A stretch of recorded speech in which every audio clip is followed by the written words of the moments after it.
Mari kita bersatu dalam doa.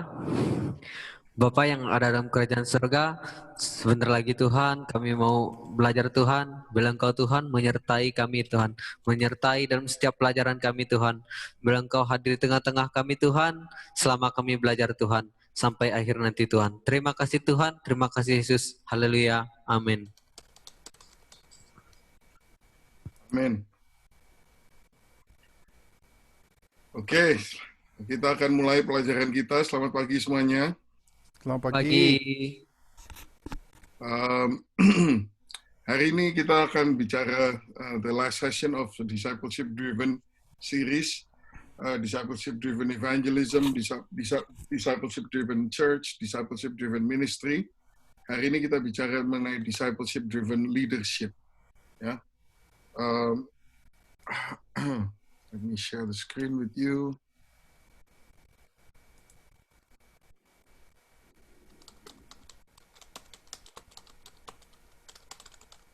Okay. So, kita bicara discipleship-driven leadership.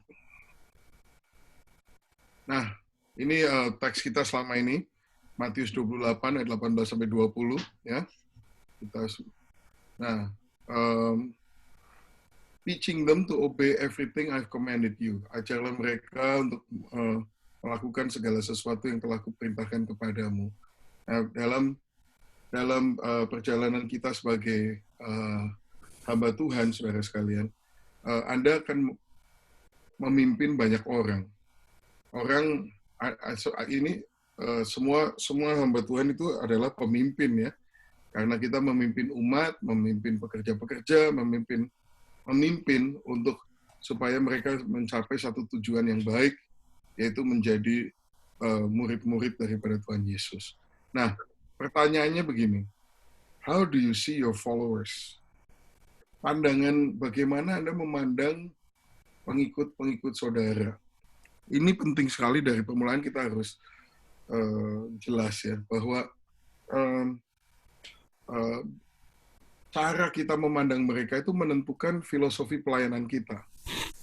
Maksudnya begini, apakah Anda melihat orang-orang di sekitar Anda nanti, wakil gembala, ketua musik, ketua usher, ketua pembangunan, dan sebagainya, apakah saudara melihat ini sebagai God's gift for you, so you can fulfill your vision?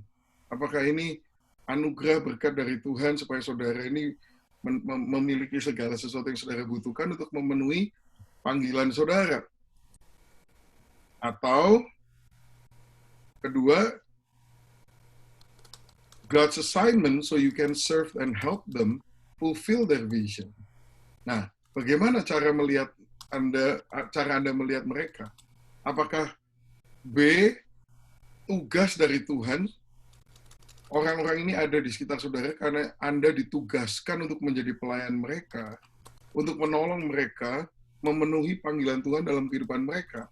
Nah, melihat bedanya, ya, mungkin kelihatannya dua-duanya benar, tapi sebetulnya cara pandang yang pertama, yang A ini, kalau saudara melihat bahwa semua orang yang ditaruh sama Tuhan di sekitar saudara itu adalah pelengkap-pelengkap saudara semua, sehingga saudara bisa dengan demikian memenuhi panggilan Tuhan dalam hidup saudara, saudara akan mempunyai acuan sebagai begini.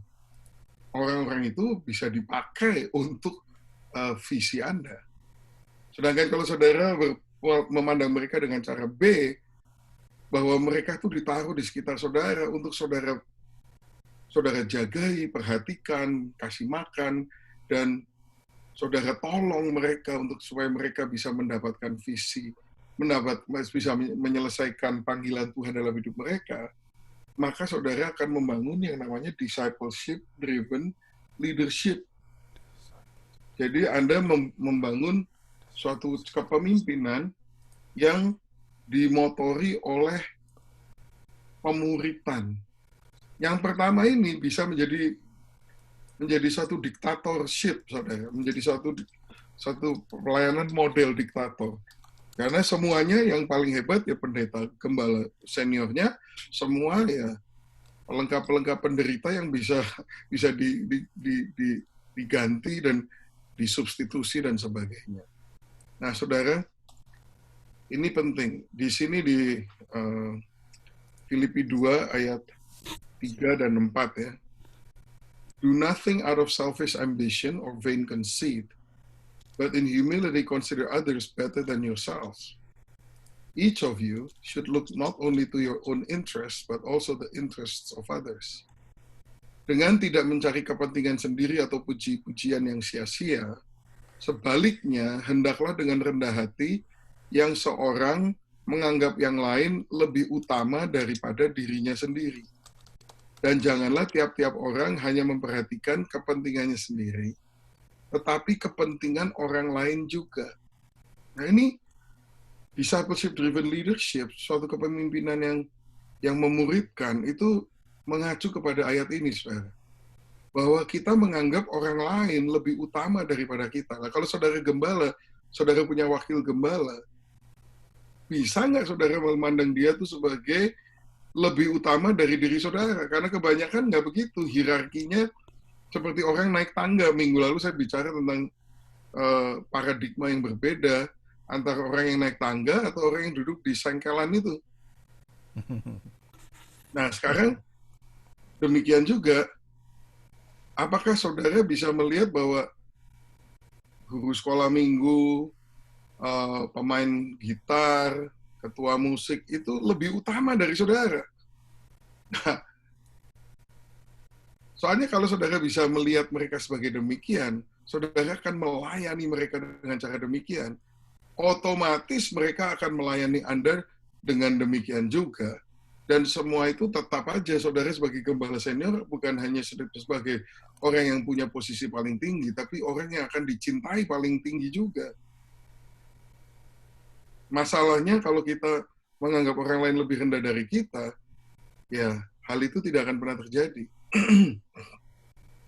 Filipi 2 ayat 3 dan 4 ini kunci kalau kita mempunyai hubungan yang baik dengan orang lain, saudara. If you make others successful, they will make you successful. If you use them as steps for your own success, they will return the favor. Kalau Anda membuat orang lain itu sukses, mereka akan menolong saudara dan membuat saudara sukses. Tapi kalau saudara menggunakan mereka sebagai anak tangga dalam sorry. Bless you. Bless you. Kalau saudara menggunakan mereka sebagai anak tangga untuk menaiki jenjang kesuksesan saudara, tunggu aja tanggal mainnya, mereka akan bales saudara. Mereka akan lakukan hal yang persis sama. Karena mereka niru dari kita. Ya. Nah, dalam kepemimpinan ini, saudara harus tanya pertanyaan ini. Why would they want to follow you? Kenapa mereka mau ikut saudara? Nah, ini penting, saudara. Kalau enggak, saudara bisa kaget-kaget dengan berbagai pengkhianatan demi pengkhianatan dalam pelayanan, saudara. Mereka mau ikut kenapa? Kalau dia udah motivasinya nggak benar, mau cari duit, cari pengaruh, mau dihormati, waduh repot, saudara. Tapi buat saudara sendiri, saudara harus memberikan alasan yang baik untuk orang bisa mengikuti saudara. Maksud saya begini, why would they want to follow you? Kenapa mereka mau menolong, mau ikut saudara? Nah, yang normal itu kan begini. Nomor satu, they're convinced that they're better off following you than they are on their own. Mereka yakin bahwa ikut saudara itu lebih baik buat mereka daripada kalau mereka sendiri. Itu alasan pertama orang ikut saudara. Mereka somehow percaya kalau ikut dia kayaknya saya akan bisa melakukan lebih banyak hal dengan lebih berhasil kalau saya ikut dia daripada kalau saya sendiri. Kedua, they enjoy their association, partnership, and friendship with you. Mereka menikmati hubungan mereka, partnership mereka, dan persahabatan mereka dengan engkau, dengan Anda. Mereka senang, enjoy, menikmati. Ketiga, they believe that you can help them achieve something that they desire that they cannot achieve on their own. Mereka percaya bahwa Anda bisa menolong mereka untuk mencapai sesuatu yang mereka inginkan, yang mereka nggak bisa lakukan dengan sendiri, saudara. Itulah sebabnya mereka ikut sama saudara. Keempat, mungkin mereka menerima training, mentoring that actually benefit them and makes them better persons and performers, bringing out the best in them. Mereka menerima pelatihan-pelatihan, mentoring, dan yang benar-benar menguntungkan buat mereka dan membuat mereka menjadi orang-orang yang lebih baik dan orang-orang yang lebih skillful, lebih punya kemampuan untuk melakukan sesuatu, sehingga Anda membantu mengeluarkan yang terbaik dari dalam kehidupan mereka. Kelima, they believe in the vision that you have and they see themselves in that picture. Mereka percaya kan visi Anda dan mereka bisa melihat diri mereka di dalam visi itu. Oh, dia bisa melihat, ya aku bisa ambil bagian ini. Nah, pertanyaannya dari 5 hal ini ya, kalau ini adalah alasan mereka ikut saudara, can you deliver? Mereka ikut gara-gara ini. Kenapa? Ya, 5 hal ini. Pertanyaannya, you bisa memberikan hal ini nggak? Nah, banyak pemimpin tuh nggak ada konsep seperti ini, saudara. Mereka pikir, aku ditetapkan sebagai pemimpin sini, semua orang harus ikut aku. Dan, orang itu kan volunteer loh. Kalau di gereja itu kan nggak digaji. Banyak orang yang nggak digaji. Jadi, kenapa mereka mau ngikut saudara? Jangan sembarangan kita berpikir, ya karena saya pemimpinnya mereka harus ikut. Zaman sekarang, orang bebas, tidak harus mereka ikut. Gitu. Nah, ini 5 alasan yang barusan saya sebutkan ini. Semestinya saudara harus renungkan. Kalau mereka convinced that they are better off following you than they're on their own, mereka lebih baik. Keadaan mereka akan jadi lebih baik kalau ikut saya daripada kalau mereka sendiri. Apakah saya melakukan berbagai hal untuk memastikan bahwa hal itu memang benar? Bahwa lebih baik mereka itu ikut saya daripada mereka itu sendiri. Mereka menikmati nggak partnership dan persahabatan mereka dengan saya? Saya bisa menolong mereka benar-benar mencapai sesuatu yang mereka nggak bisa capai dengan kekuatan mereka sendiri nggak? Emang saya mikirin nggak? Lah kalau kita nggak even mikirin, kita nggak sama sekali nggak mikirin orang itu kepengen mencapai apa dalam kehidupannya, kita nggak tahu aspirasi kehidupan mereka, bagaimana kita mau menolong mereka. Banyak pemimpin yang nggak mau tahu sama sekali. Dia nggak tahu sama sekali orang-orang yang di bawahnya dia itu panggilannya apa, visinya apa, hasrat hatinya apa, nggak tahu dia. Dan nggak peduli. Dia pikir, aku yang penting, aku ini pemimpin. Semua berpusat dan berkisar melalui mengenai saya. Itu egois, saudara. Itu kepemimpinan yang egois. Apakah aku memberikan training, mentoring yang membuat mereka ini menjadi orang-orang yang lebih baik dan mampu melakukan yang lebih baik? Jangan-jangan kita udah nggak pernah training, kalau orang nggak bisa mencapai apa yang kita harapkan, kita cuma marahin doang. Nah, saudara harus berpikir berbeda mengenai orang-orang yang ada di sekitar Anda, atau terutama orang-orang yang di bawah Anda. People are precious. Orang itu berharga, saudara. Saya pernah ya waktu itu ada pendeta yang terkenal lah gitu. Saya lagi undang, saya datang ke kantornya ngomong sama dia, terus dia sambil jalan ke mobil, jalan, saya nggak bisa lupa nih. Saya jalan sama dia, kapan kamu bisa datang ke gereja kita? Di belakangnya dia ada 3 orang yang ngikutin, asisten, ajudan, satu megang tas, satu megang telepon, satu megang agendanya dia. Wah, orang penting bener nih, sibuknya luar biasa, sambil jalan diikutin banyak orang gitu. Can you check? Dia bilang, coba cek ini waktu saya gimana dan sebagainya. Tapi dia lupa nama orang itu, dia nggak tahu nama orang itu, asistennya dia sendiri nggak tahu, saudara. Saya ngelihat itu sampai, wow, ini orang nggak peduli banget sama pegawainya sendiri ya. Oh ya. Iya. Aduh, namanya aja kayak pokoknya ya itu alat aja lah. Jadi dia nggak ada urusan dengan mereka, nggak peduli dengan mereka, nama aja nggak tahu. Nah, sampai saya tanya, kamu udah kerja di sini berapa lama? Oh, udah 8 bulan. Masa 8 bulan sebagai asisten gitu masih nggak tahu namanya, keterlaluan sekali. Saya hari itu hilang respect sama sekali sama orang itu. Dan sekarang udah hancur sih pelayanannya dia. Ternyata dia main gila sama bodyguardnya. Ternyata gay dia. Pendeta terkenal. Aduh, banyak kepalsuan di dunia ini, saudara. Waduh. Ya, itu parah sekali sih. Nah, saya mau katakan kepada saudara, jangan sampai saudara lupa bahwa orang-orang di sekitar Anda itu berharga. Every person is sacred in the eyes of God. Setiap orang itu Amen. sangat berharga di mata Tuhan. Biar tukang sapu, koster gereja yang bersih-bersih, itu semua orang-orang itu berharga di mata Tuhan.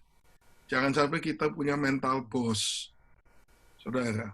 Ya, setiap orang itu berharga di mata Tuhan. Mazmur 139 ayat 16 dan 17. Matamu melihat selagi aku bakal anak. Dan dalam kitabmu semua tertulis hari-hari yang akan dibentuk sebelum ada satupun daripadanya. Dan bagiku betapa sulitnya pikiranmu ya Allah, betapa besar jumlahnya. Jadi ini berlaku buat semua orang. Ya tentu ini berlaku buat saudara, tapi ini juga berlaku buat si tukang sapu, si koster gereja, semua ketua ibu-ibu, semuanya ini berlaku, saudara, bahwa Tuhan melihat mereka ketika mereka tuh bakal anak. Dan di dalam kitabnya Tuhan, mereka itu tertulis hari-hari yang akan dibentuk sebelum ada satu pun daripadanya. Dan Tuhan berpikir banyak tentang mereka, betapa besarnya. How precious are your thoughts about me, oh God. Itu. Jadi ini berlaku buat semua orang, saudara. Di Rasul Paulus di Efesus 1 ayat 4 mengatakan, for he chose us in him before the creation of the world to be holy and blameless in his sight. Sebab di dalam dia, Allah telah memilih kita sebelum dunia dijadikan supaya kita kudus dan tidak bercacat di hadapannya. Kata memilih itu, bahasa Grekanya adalah ekleho, artinya spoken out, diucapkan keluar. Artinya mereka semua, kita semua, termasuk Anda, termasuk koster gereja, itu diciptakannya sama Tuhan, itu diucapkan dengan mulutnya Tuhan. Itu luar biasa loh, saudara. Untuk setiap kita itu Tuhan ngomong, untuk menjadikan kita tuh Tuhan bicara. Amin. Luar biasa. Kalau nggak percaya begini, saudara.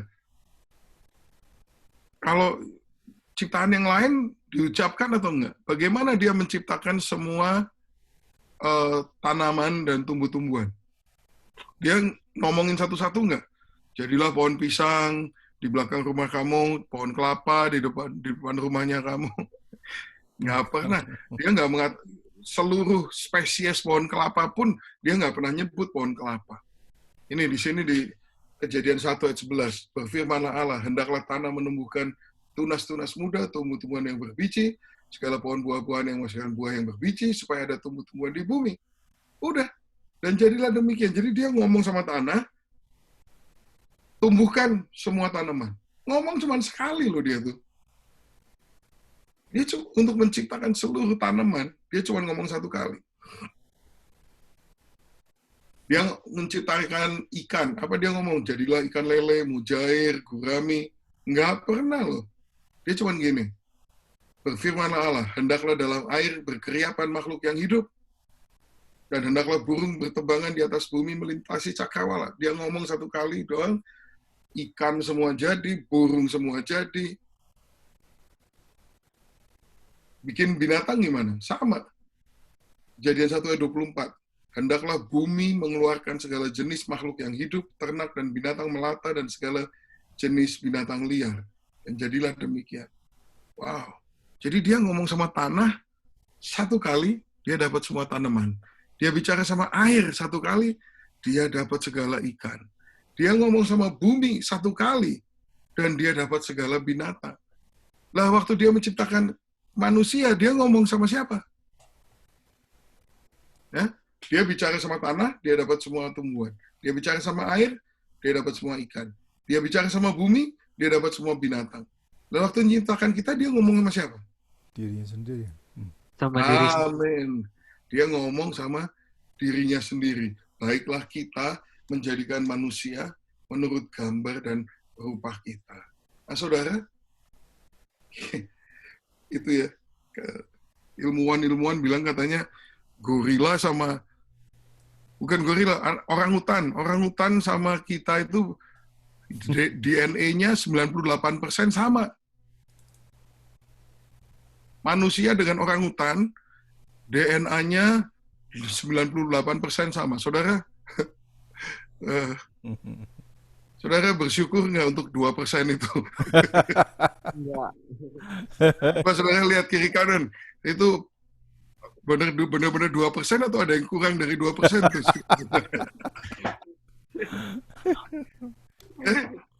Saudara, ya mungkin DNA cuma beda 2% ya. Cuman ya yang membuat kita beda sama mereka itu semua sebetulnya bukan itu. Kalau kita mati, semua makhluk mati itu kembali kepada sumbernya. Pohon mati kembali kepada tanah. Ikan mati ya kembali ke air. Binatang mati kembali ke bumi. Kalau kita mati, kita kembali ke sumber kita kembali kepada Allah. Tuhan. Haleluya. Makanya saya dengan gorila atau dengan orangutan tidak ada persamaan, nggak bersaudara sama sekali. Kita dari dua golongan yang berbeda, beda banget. Nah, saudara, jadi saudara harus tahu ya betapa luar biasanya kita ini semua ciptaannya Tuhan. Di Efesus 1 ayat 4 dikatakan begini, sebab di dalam Dia Allah telah memilih kita. Tadi kan kita udah baca kan? Allah telah memilih kita. Memilih itu, tadi itu saudara, yang namanya memilih, itu adalah to speak out. Kita diucapkan keluar disabdakan oleh Tuhan. Luar biasa. Binatang-binatang semuanya nggak ada yang disabdakan. Dia cuma ngomong aja sama bumi. Kita ini diucapkan satu demi satu. Semua binatang dia cuma ngomong sekali, semua binatang jadi. Jadi berarti kita ini sangat berharga di mata Tuhan. Makanya kita harus menghargai setiap manusia, yaitu saudara. Jangan egois. Jangan anggap orang itu hanya sebagai alat. Anggaplah mereka sebagai ciptaan Tuhan yang sangat berharga. Karena begitu. Tadi kita baca di Efesus 1 kan. Sebelum dunia dijadikan, Allah memilih kita sebelum dunia dijadikan. Nah, kita berarti diciptakan Tuhan, dipilih Tuhan, diucapkan oleh Tuhan, kapan? Sebelum dunia dijadikan. Nah, saudara tahu nggak dunia itu dijadikannya kapan? Hari pertama. Ya, firman Tuhan mengatakan pada mulanya, betul nggak? Iya. Pada mulanya dia menciptakan surga dan bumi. Right? Betul? Nah, iya, betul. Tapi kita diciptakan sebelum itu kan, berarti kan? Sebelum dunia dijadikan, berarti sebelum pada mulanya dong? Iya, Pak. Nah, coba saudara pikir, bagaimana mungkin dia mulai dengan kita sebelum dia mulai? Gimana caranya mulai sebelum mulai? Katanya pada mulanya. Oh, kita sebelumnya. Katanya in the beginning, ada mulanya. Tapi kita sebelum dia mulai, kita duluan. Itu kan nggak masuk akal. Kalau namanya mulai, pada mulanya yaitu permulaan dari segala sesuatu. Tapi dikatakan kita diciptakan sebelum pada mulanya. Itu kan nggak masuk akal. Nah ini saudara, kalau kita ngomong pada mulanya, disitulah mulainya apa saudara? Ruang dan waktu itu mulai. Kita diciptakan sebelum waktu itu diciptakan. Jadi kita ini kekal, saudara. Amin. Kita ini udah dari dulunya kekal, loh, saudara. Tinggal nanti memang kekal di surga atau kekal di neraka, tapi kita ini kekal. Sedangkan semua ciptaan Tuhan yang lain, nggak ada yang kekal. Semua binatang, semua tumbuhan, semua yang saudara bisa lihat, dia menciptakan bumi, dia menciptakan bulan, bintang, semua. Itu semua ciptaan Tuhan diciptakan sesudah dia menciptakan waktu. Tapi Anda dan saya diciptakan sebelum dia menciptakan waktu. Karena itu kita ini dikatakan diciptakan di dalam gambar dan rupa Allah. Allah itu kan kekal, makanya kita diciptakan juga demikian. Tapi karena ada dosa, nah itu pilihannya tinggal kekal di neraka, atau kalau kita percaya Yesus, menerima penebusan Tuhan Yesus, kita bisa kekal kembali di surga. Nah saudara, itu beda sekali dengan dunia satwa dan dunia flora dan fauna, itu kan beda sekali. Semua itu mereka tidak ada yang kekal. Semua diciptakan sesudah Tuhan menciptakan waktu. Bahkan gunung-gunung, air terjun, laut, sekalipun suatu hari akan lenyap. Kita tidak akan pernah lenyap. Karena apa? Semua ciptaan Tuhan yang kita bisa lihat itu diciptakan sesudah dia menciptakan waktu. Sesudah pada mulanya. Tapi manusia diciptakan sebelum pada mulanya. Amin. Kita Amin. diciptakan di luar lingkup ruang dan waktu, saudara. Nah, jadi kita harus belajar dari sini untuk menghargai yang namanya manusia. Pertama-tama Anda mesti menghargai diri Anda sendiri. Bahwa Anda itu bukan sembarangan. Anda diciptakan Tuhan itu luar biasa.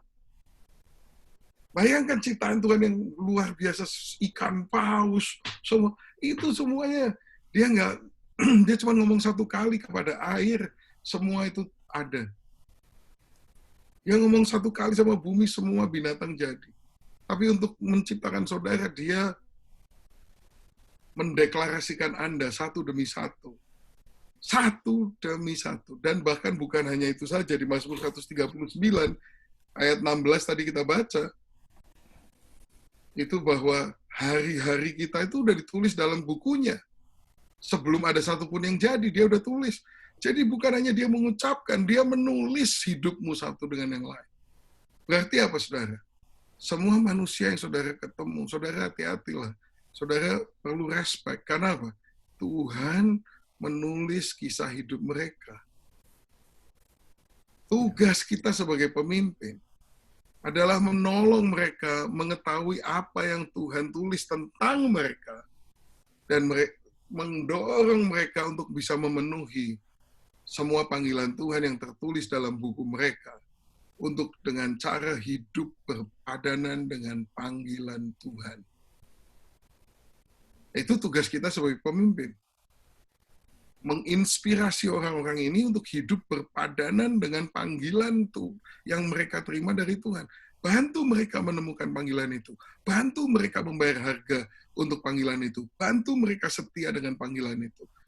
Bantu mereka memenuhi panggilan itu. Saudara, itu tugas kita sebagai seorang pemimpin.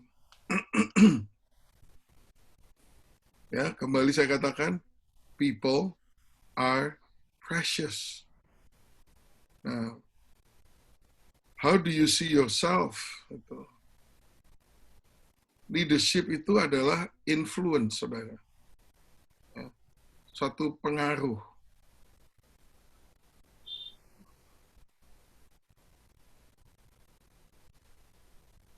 Sebentar, ini kok nggak bisa sharing ini ya. Itu, udah. How do you see yourself? Leadership equals influence. Kepemimpinan itu adalah pengaruh. Pengaruh yang saudara miliki kepada orang lain. Kalau saudara tidak bisa mempengaruhi orang lain, saudara tidak bisa memimpin orang itu. Dan dasar daripada pengaruh, bagaimana saudara bisa mempunyai pengaruh atas orang lain, itu dasar utamanya adalah yang namanya integritas. Integritas. Ya.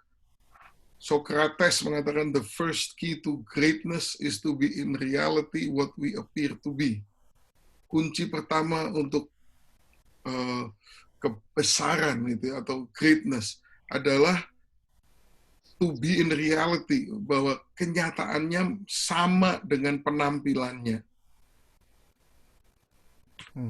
Integritas adalah the foundation for influence. Integritas adalah dasar daripada pengaruh. People's minds are changed through observation, not argument. Orang itu bisa ganti pikiran itu kalau melihat, bukan diargumentasikan. What people hear, they understand. What they see, they believe. Kalau orang mendengar, mereka bisa mengerti. Tapi kalau mereka melihat, mereka percaya, saudara. Eisenhower mengatakan begini, in order to be a leader, a man must have followers. And to have followers, a man must have confidence. Kalau mau jadi pemimpin, orang itu harus ada yang ngikutin. Dan untuk mendapatkan pengikut, orang itu harus bisa dipercaya sama pengikutnya. If my people understands me, I'll get their attention. If my people trust me, I'll get their action. Kalau orang-orang itu mengerti saya akan mendapatkan perhatian mereka. Tapi kalau orang-orang itu percaya sama saya, bukan hanya mengerti, tapi percaya kepada saya, I will get their action. Aku akan mendapatkan tindakan mereka. Integritas ini di mana? Bagaimana caranya membangun integritas? Pertama-tama, integritas di dalam perkataan kita, saudara. Ya. Mark Twain, seorang penulis terkenal di Amerika, mengatakan, speaking honestly is better. It takes a lot of stress out of our lives. If you tell the truth, you don't have to remember anything. But if you don't tell the truth, you have to remember what you said. Jadi ngomong jujur itu jauh lebih baik. Jadi nggak stres hidup kita. Kalau saudara mengatakan yang kebenaran, saudara nggak perlu inget-inget. Tapi kalau saudara nggak mengatakan yang benar, saudara harus inget-inget betul. Tadi ngomong apa sama siapa? Tadi ngomong apa sama siapa? Gitu. Kalau ngomong jujur, nggak usah diinget-inget tuh ya. Memang itu kenyataannya begitu, gitu kan? Lebih enak makanya. Tuhan Yesus mengatakan di Matius 5 ayat 37, simply let your yes be yes, and your no, no. Anything beyond this comes from the evil one. Biarlah, hendaklah kamu katakan ya. Jika ya, hendaklah kamu katakan ya. Jika tidak, hendaklah kamu katakan tidak. Apa yang lebih daripada itu berasal dari si jahat. Simple kan sebetulnya. Integritas di dalam ngomong itu mulai dari ini. Kalau bilang ya, ya bayar harganya. Jangan kalau nanti udah nggak convenient, nggak nyaman lagi, udah ya jadi enggak, jadi mungkin, jadi ini, jadi itu. Jadilah orang yang disiplin, apa yang sudah keluar dari mulutmu hargai. Karena disitulah harga dirimu. Kalau ya, kalau enggak. Gitu. Nah, itu memang perlu belajar banyak kita semuanya.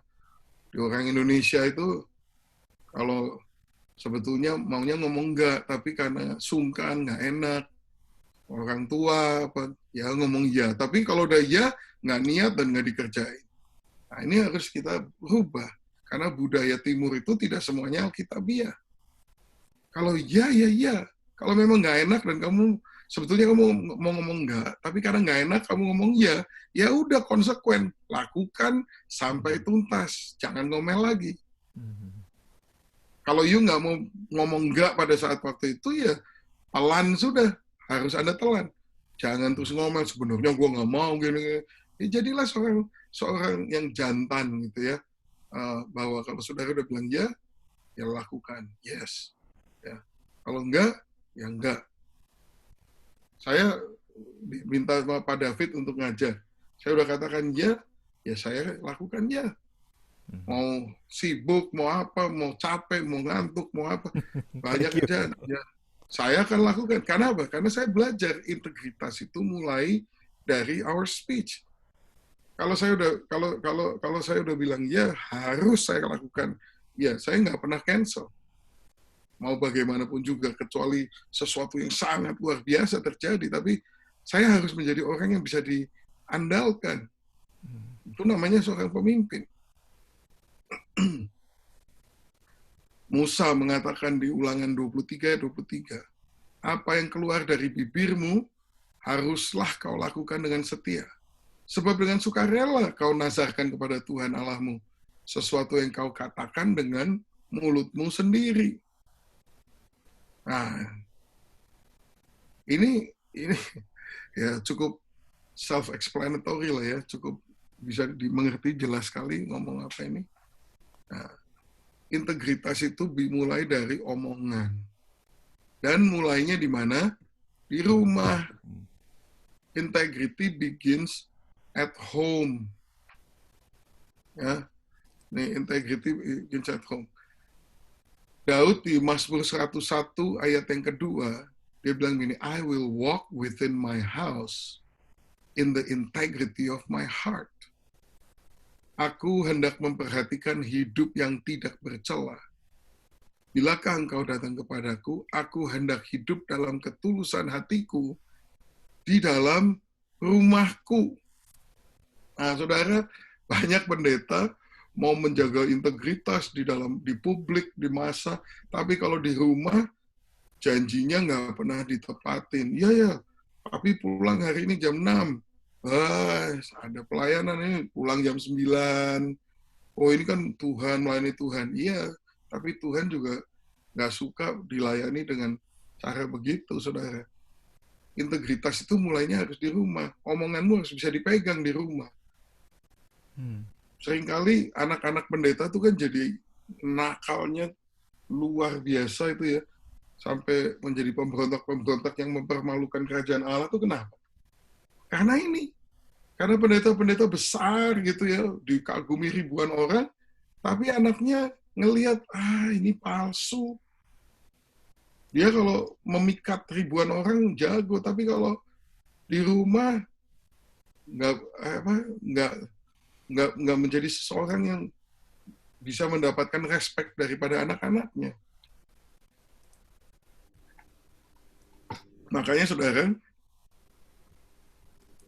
salah satu syarat jadi penatua, itu rumah tangganya harus beres. Kalau anaknya nggak beres, firman Tuhan mengatakan, kalau kamu nggak bisa nguasain anakmu, gimana kamu bisa ngatur jemaat? Kenapa kamu nggak bisa nguasain anakmu? Karena kamu nggak ada integritas di rumah. Integritas harus mulai di rumah. Mazmur 15 ayat 1 dan 2. Siapa yang boleh menumpang dalam kemahmu? Siapa yang boleh diam di gunungmu yang kudus? Yaitu dia yang berlaku tidak bercela, yang melakukan apa yang adil, dan yang mengatakan kebenaran dengan segenap hatinya. Nah, saudara, kita kalau mau khotbah orang suruh tunduk sama firman Tuhan, di rumah itu Anda tunduk nggak sama firman Tuhan? Apakah kita berlaku tidak bercela di rumah? Apakah kita melakukan apa yang adil di rumah? Apakah kita mengatakan kebenaran dengan segenap hati kita di rumah? Jangan-jangan kita di rumah juga tidak menjunjung tinggi firman Tuhan. Kita akan kehilangan anak kita loh, saudara. Anak kita itu akan menjadi orang-orang yang sangat sulit untuk dimenangkan, sangat sulit untuk bertobat. Karena apa? Karena firman Tuhan, kebenaran firman Tuhan itu kayak vaksin. Itu tambah lama, vaksin itu kan sebetulnya penyakitnya itu sendiri, tapi dilemahkan, sehingga tubuh kita menjadi kebal terhadapnya, karena tubuh kita membangun pertahanan kepada virus tersebut. Nah, Injil kebenaran firman Tuhan itu seperti virus gitu. Kalau nggak diterima dan dilakukan, maka kita menumbuhkan antibodi di dalam hidup kita. Kita kalau dengar firman Tuhan ya, pertama kali gitu, terus kita langgar, kan deg-degan sekali saudara. Waduh, kayaknya bersalah banget, nggak enak banget, kepengen cepat-cepat bertobat. Tapi kalau kita nggak bertobat, kedua kali kita lakukan itu, kedua kali firman itu datang lagi sama kita, udah nggak sedeg-degan yang dulu. Kita udah makin kebal terhadapnya. Nah itu udah terjadi beberapa kali. Wah, lama-lama ya nggak berasa sama sekali. Saya masih ingat pertama kali saya nyontek SD kelas berapa itu. Nyontek pertama kali nyontek. Waduh, keringat dingin, deg-degan sampai gemetar gitu saudara. Pulang sekolah saya janji, aduh nggak mau lagi nyontek, terlalu sepaneng, terlalu tegang ini, sampai enek, sampai nggak bisa makan. Tapi kemudian 2 minggu kemudian nyontek lagi saudara. Nah waktu kedua kali saya udah nggak kayak pertama, udah nggak deg-degan keringat dingin itu, udah enggak. Ya masih lah deg-degan sedikit, tapi ya udah nggak kayak pertama. Yang pertama tuh dok, rasanya jantung saya udah di tenggorokan. Sekarang kedua kali udah enggak. Waktu ketiga kali udah nggak sama sekali, nggak deg-degan, nggak keringetan, nggak apa, dengan santai banget. Happy malahan ketiga kali itu. Bisa siul-siul kali. Jadi gitu. Kebenaran kalau nggak kita turutin ya, lama-lama kita jadi kebal. Nah, coba bayangkan kalau anak kita itu di dalam rumah itu, pertama kali dia lihat Anda melanggar firman Tuhan kan, kok gitu sih papi? Nah, kedua kali, dasar si papi mah. Ketiga kali, ya memang begitu. Omong kosong ini semua. Dia udah jadi kebal terhadap kebenaran firman Tuhan. Wah, kasihan sekali tuh anak. Gara-gara kita dia jadi unbeliever, jadi orang yang tidak percaya. Dan sulit sekali untuk memenangkan orang yang begitu. Jadi saudara, muridkan terlebih dahulu keluargamu. Pimpin istrimu dengan baik.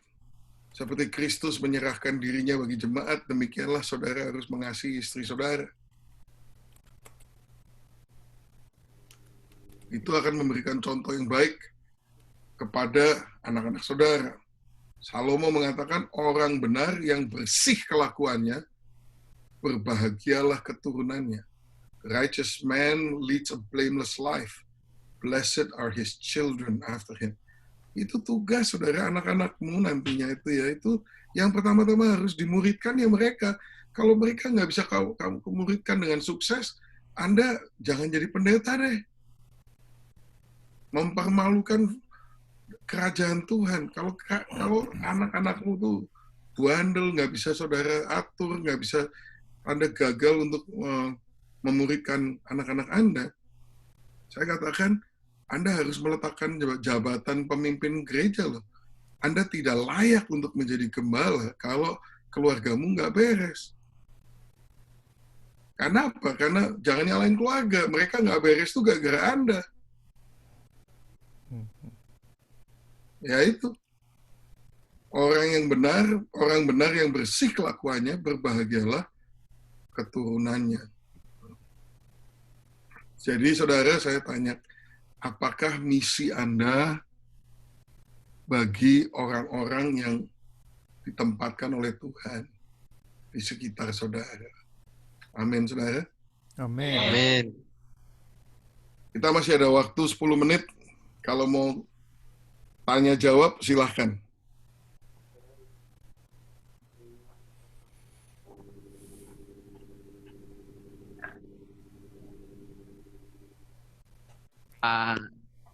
Pak Dani, Ya, mau tanya saya Pak, Bapak kan saya dengar bahwa Bapak itu misionaris ya Pak ya.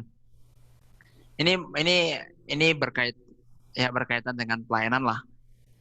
Tentang ini Pak, ini kan zaman belakang ini kan zaman tiba-tiba banyak nabi ya, banyak nabi tiba-tiba muncul gitu kan. Nggak tahu gimana ceritanya semenjak ada pengajaran tentang profetik tiba-tiba banyak nabi muncul. Nah gini Pak, ini kan tentang Alkitab dikatakan bahwa Paulus itu pernah diminta jangan pergi ke Yerusalem ya Pak. jangan pergi ke Yerusalem. Karena ada 2-3 nabi itu menubuatkan yang punya tali pinggang itu akan ya ngalamin penganiayaan di sana kan. Tapi Paulus tetap pergi, Pak. Posisi tersebut itu nabi berbicara seperti itu.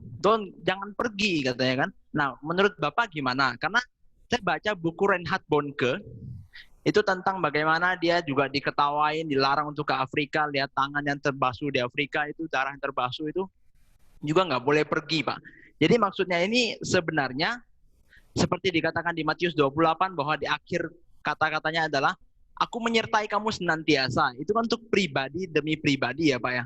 Nah maksudnya itu adalah apakah kita bergerak dengan iman yang terutama, karena dikatakan bahwa kalau kita nggak beriman juga nggak bisa beriman, maka sesuatu terjadi. Nah menurut Bapak gimana itu Pak tentang yang ketika ada satu orang berkata tidak, tapi kita tetap pergi. Tapi seperti akhirnya si Paulus itu dihargai. Tuhan berkata bahwa karena dia berani, jadi Tuhan tetap menyertai dia. Memang harus mati di Roma ujung-ujungnya. Gitu Pak.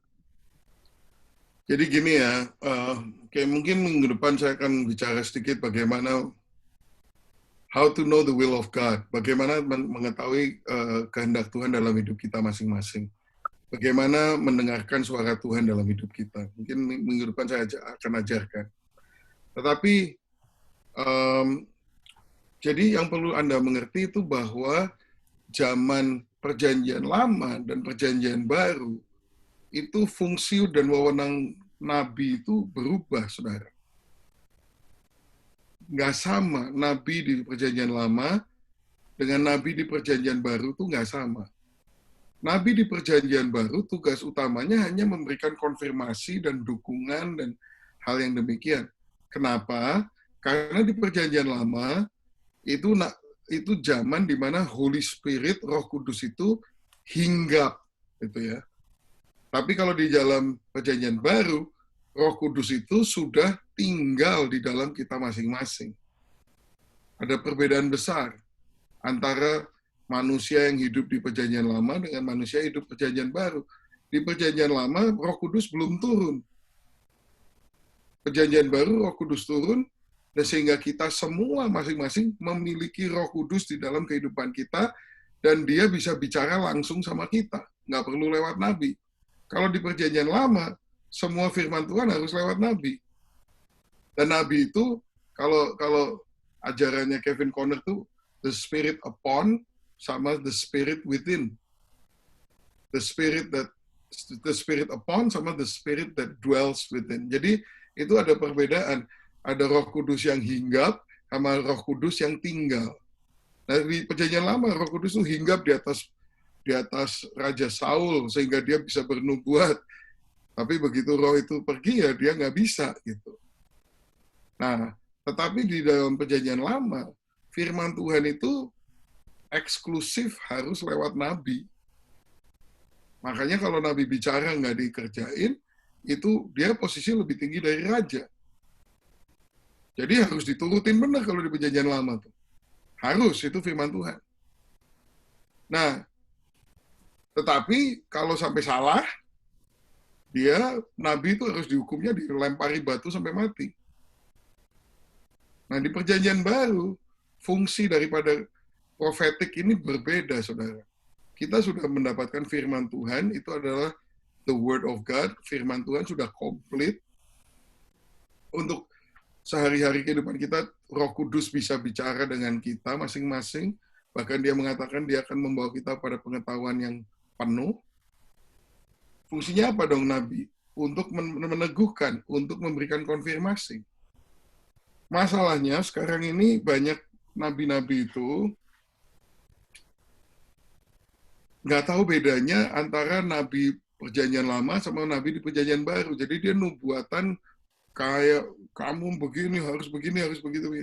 Nah, ya kalau saya sih maunya konsisten aja. Oke, kalau kamu begitu, boleh. Tapi kalau kamu salah, kamu saya lempari batu sampai mati, mau nggak? Nah, mereka ini nggak punya integritas banyak kan. Kalau nubuatannya salah, oh ya, dia kayak nggak ada apa-apa, terus nubuatan lagi. Itu manusia-manusia model Cindy Jacobs dan Chuck Pierce, apa semua itu.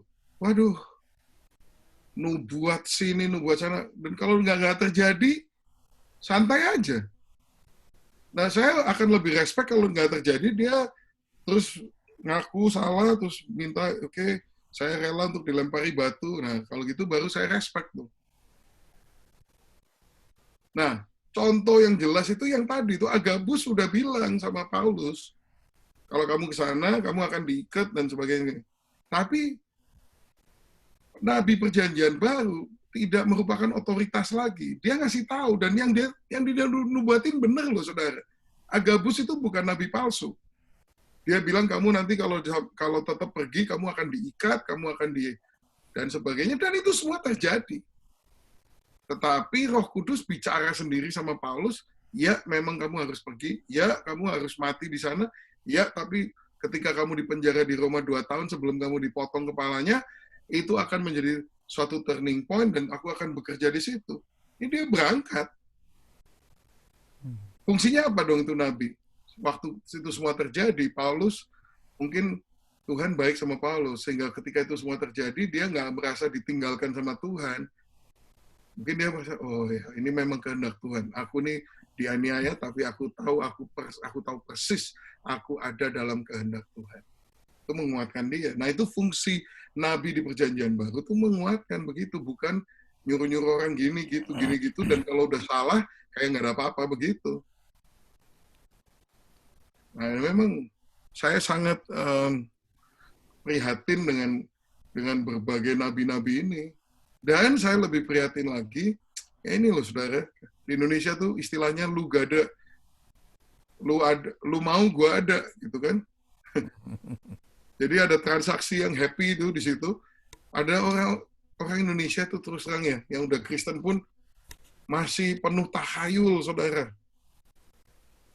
Orang Indonesia itu,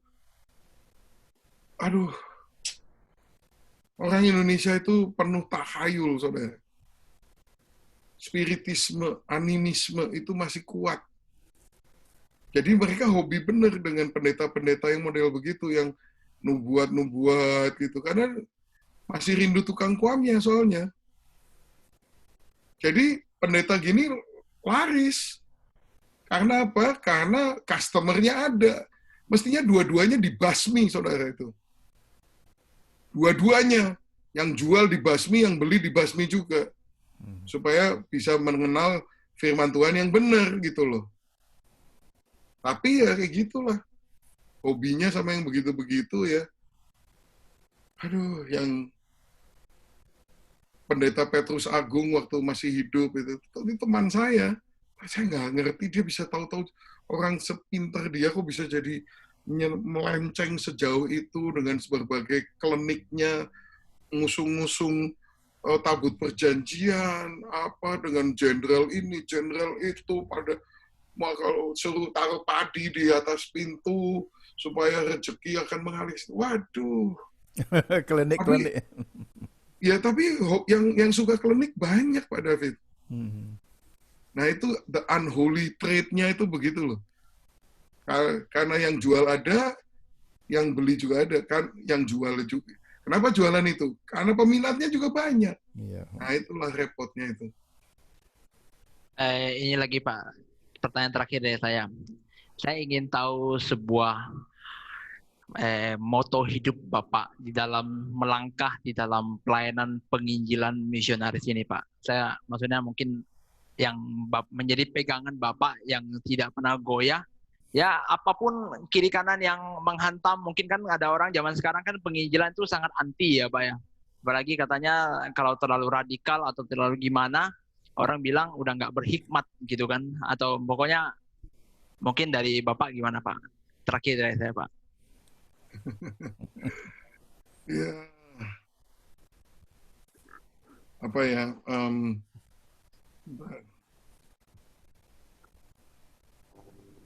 Kalau pegangan saya gitu ya, Ya bisa bertahan bertahun-tahun penginjilan terus kemana untuk memuridkan gitu Pak. Berapa tahun? Yang 40 tahun lebih ya Pak soalnya. Waduh. Ya, sekian 40 tahun.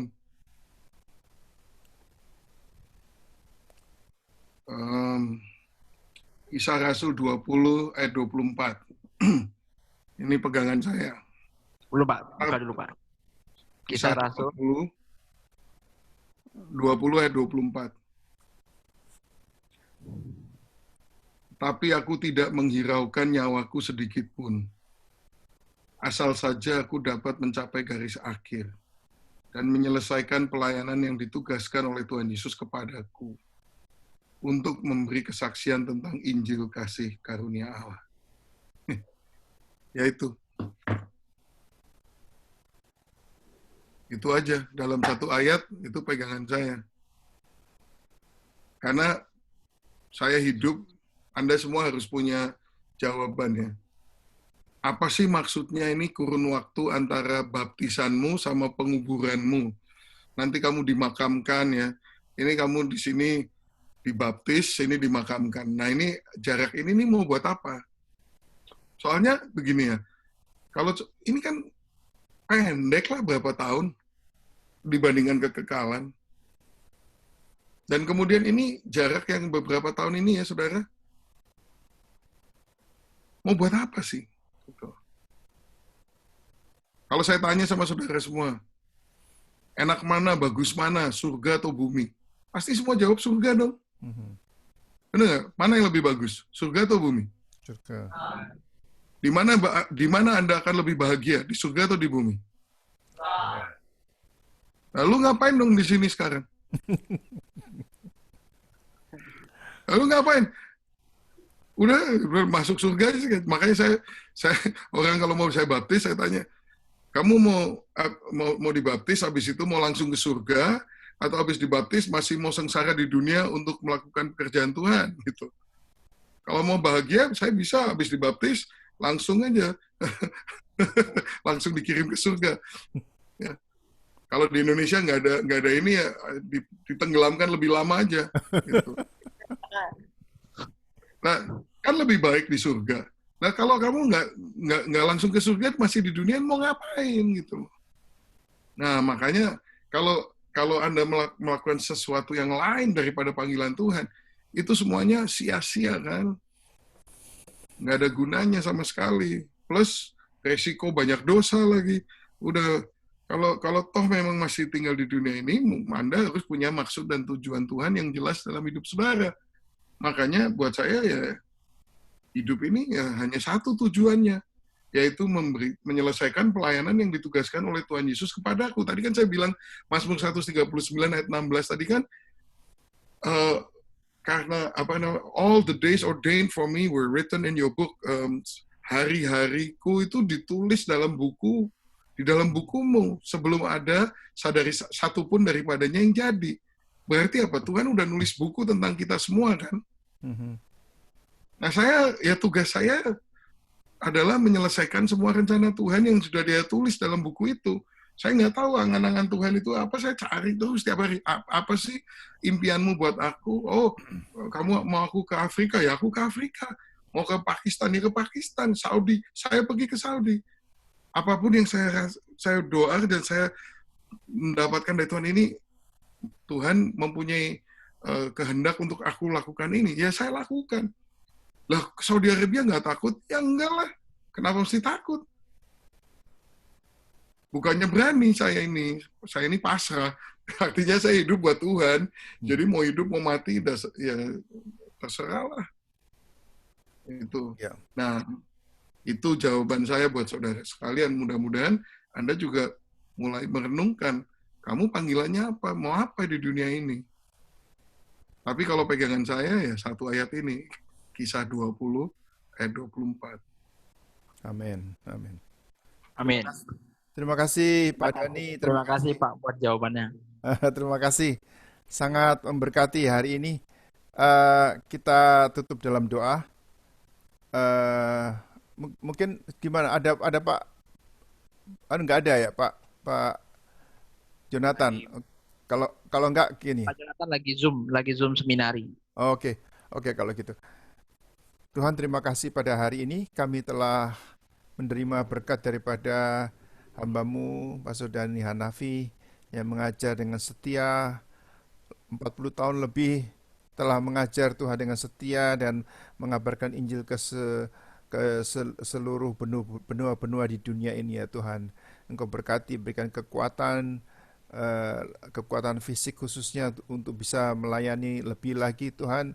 Dan kami percaya Tuhan bahwa setiap daripada kita tidak mengenal akan retirement, kami tidak mengenal akan pensiun, tetapi pada saatnya Engkau memanggil kami akan siap untuk kami pergi pada sampai saat yang terakhir kami tetap akan melayani Engkau. Terima kasih Tuhan, kiranya ini Engkau tanamkan juga kepada adik-adikku semua, bahwa setiap daripada kami di dalam tahun-tahun yang akan datang akan lebih banyak, akan keperluan untuk jiwa-jiwa dimenangkan, dan kami boleh dengan serius mempersiapkan akan diri kami untuk masuk di dalam pelayanan dan bekerja dengan sepenuh hati kami. Dalam nama Yesus kami sudah mengucapkan syukur.